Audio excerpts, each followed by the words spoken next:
folks. Welcome to another episode of the MahoganySpeaksToYou.com podcast, where we discuss pop culture, lifestyle, career management, and entertainment news.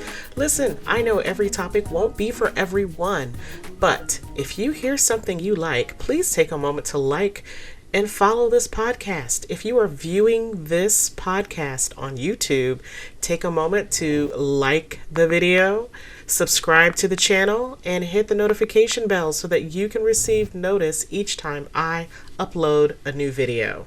So hey, I'm your host, Lexi Mahari, and in this episode we are going to dive into why people are afraid to quit their jobs.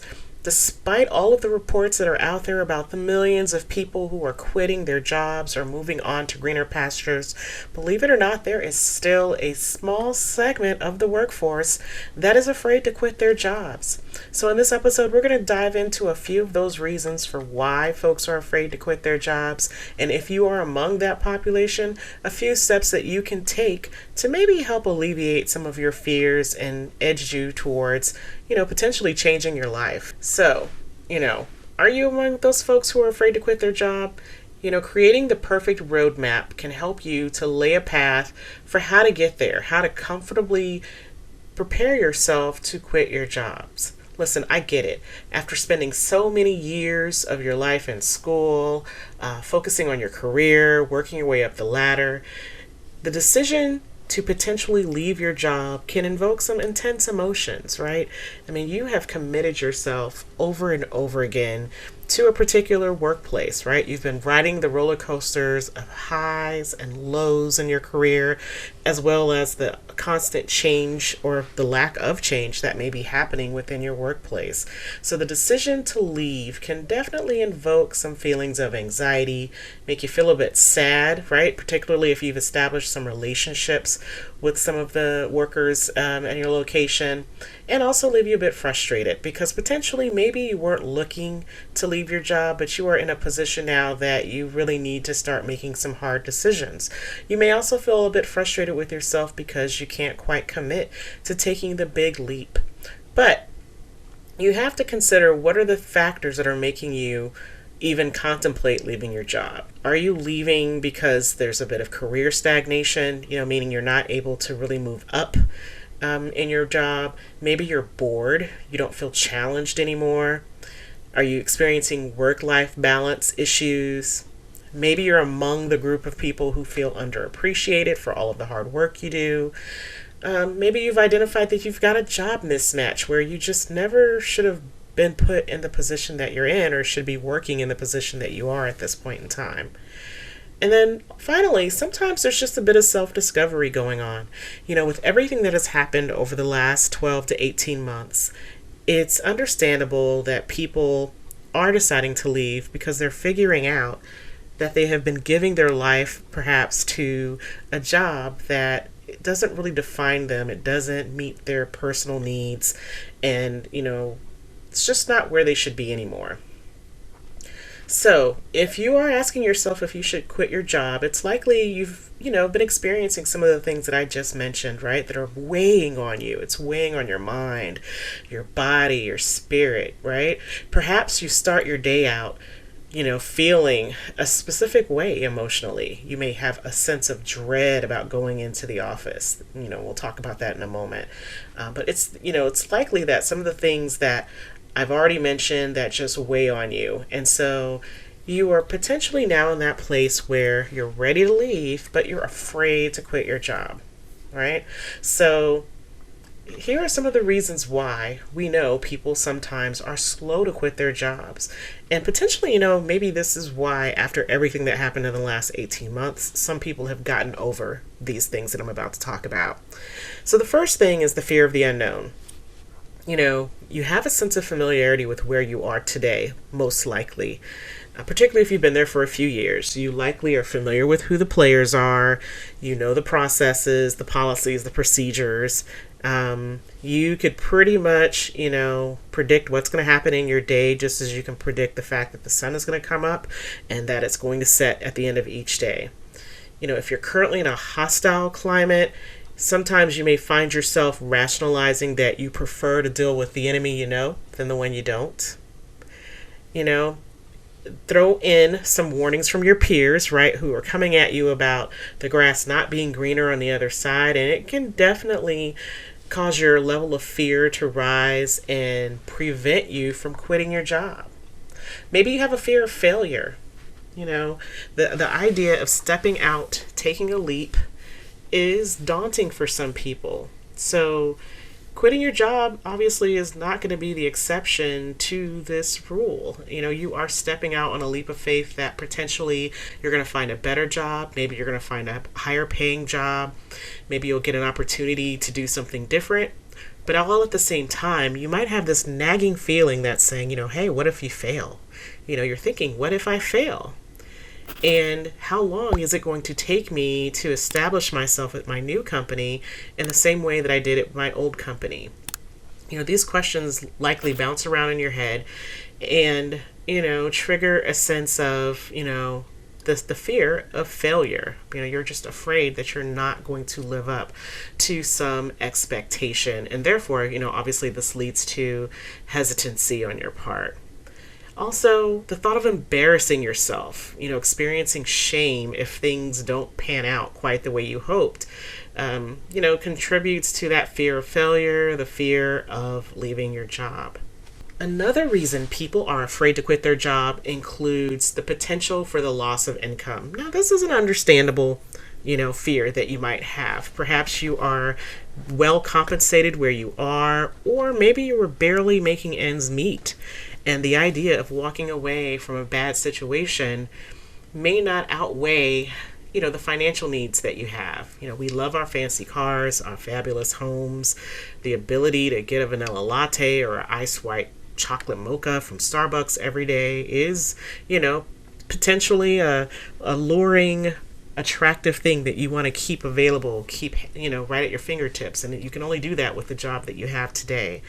The thought of having to give up life's little luxuries can function as a deterrent. The idea that you're going to have to give up some part of your lifestyle is scary. Millions of us live paycheck to paycheck, and we're barely able to make make our ends meet. And so, again, the ability to exit stage left may not be possible for you as well, or it may not feel possible in that moment because, again, you're comfortable with what you know, and what you know is you can expect to bring home X number of dollars every 2 weeks, and this helps you to meet your financial needs.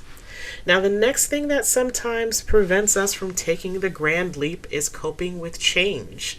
And change can be a difficult pill to swallow.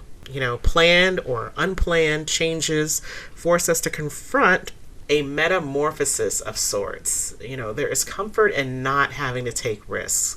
What you may not know is that change, however, is not always an abrupt or risky event that you have to overcome. We move through a series of changes throughout our lives, whether we want to or not, consciously or unconsciously, we're moving through change all the time, whether it's changing the way we look, our hair looks, cooking dinner, maybe we change the way we eat, the way we clean our bathrooms.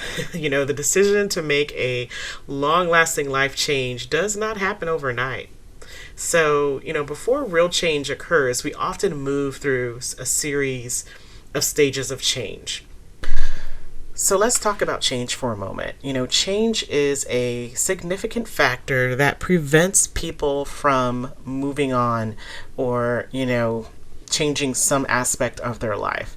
And according to Prochaska, many of us move through a series of stages of change, And so the fact that if you're still listening to this podcast about why people don't quit their jobs, it's likely that you may be pre-contemplating change, or maybe someone who's pre-contemplating making a change in their life. And that basically entails the fact that you just have an awareness that you want to make a change. You're not necessarily planning to leave anytime soon, but in the back of your mind, you likely have a sense of a need to want to make a change. For example, you might find yourself often complaining nonstop to family or friends or anyone who will lend you an ear about how horrible it is to work where you work, or how unchallenged you feel about what it is you do for a living. And you may find yourself just kind of wishing something miraculous could happen to push you into motion and steer you away from doom. But again, you often in the pre-contemplation stage, you have no real set plans for what you're going to do to change. In the contemplation stage of change, however, you're starting to weigh some options. What are some actions that you might take to stop feeling the way you do? So sometimes, again, you're not necessarily looking outside the walls during the contemplation stage, but maybe you're looking within your organization. Maybe you're looking at, what might I do differently at my job? What are some opportunities to stretch myself so that I still enjoy what I do?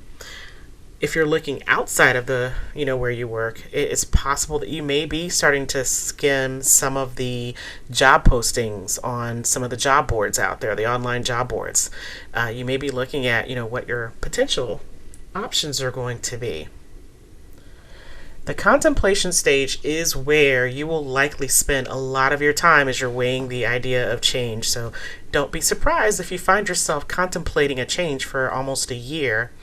Where you're weighing the pros and cons, the costs, the risks. Don't be too hard on yourself about doing this. This is a necessary part of change. For some of us, we have to, evaluate all of the potential ups and downs and outcomes of our decision. Now, during the preparation stage of change, you are walking down the path of change. For example, you might know with certainty that you are going to leave your place of employment. Perhaps you've been looking outside for a job and you are preparing your resume, right? You're updating it. You're getting it ready to post. If you have a side hustle or a business that's been generating income, you're looking at how you're going to go about making it a full-time activity. And you've probably started mapping out your exit plan. How are you going to leave? When are you going to leave? What does it mean for your bank accounts? Do you have enough money sitting over here to support the move? Maybe you're going to pay off your car before you exit. Whatever decision you're going to make, it's likely you have initiated, a lot of activity around the change. Next, we have the action stage. So this is where you're going to actually pull the trigger, turn in your resignation notice, or you've actually turned it in at this point, and you are in the mode of doing. You are committed to your exit strategy. You have most of what you need to push forward, and you're a person in motion at this point.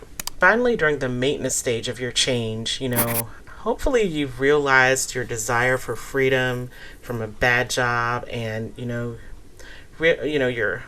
living your best life. You have actually completed your change, and you're now looking at what's going well with the change. You're making some adjustments and improvements, and you're avoiding any sense of regret.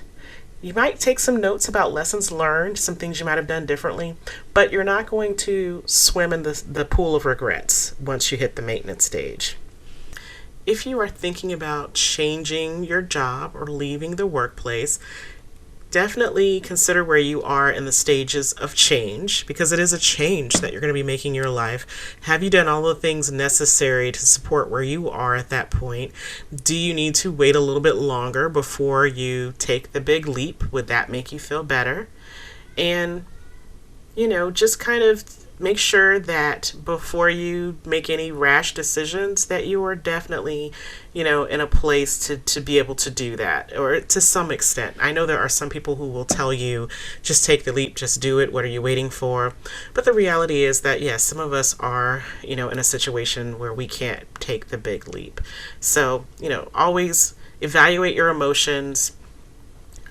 Consider the time frame in which the feelings you have been occurring. If it's been less than 90 days, give it 90 days. See if anything changes. You should explore the trigger for what you are feeling about your job, at your place of employment. There's no need for you to join the Great Resignation if you've just had a bad week or even a bad month at work. Look for, explore other options before you take that step. The exploration of quitting a job you hate should come into play only after you've done a bit of self-reflection. Also, do a bit of mock planning. If you're planning to quit your job without other employment lined up, do a bit of mock planning, which will entail your budgeting, what your day to day will look like. If you're going to spend that time, quote, finding yourself, what does that mean? What does that look like for you in finding yourself? Will you travel during that time, or will you stay put and just kind of work through a few things independent of being in a workplace environment?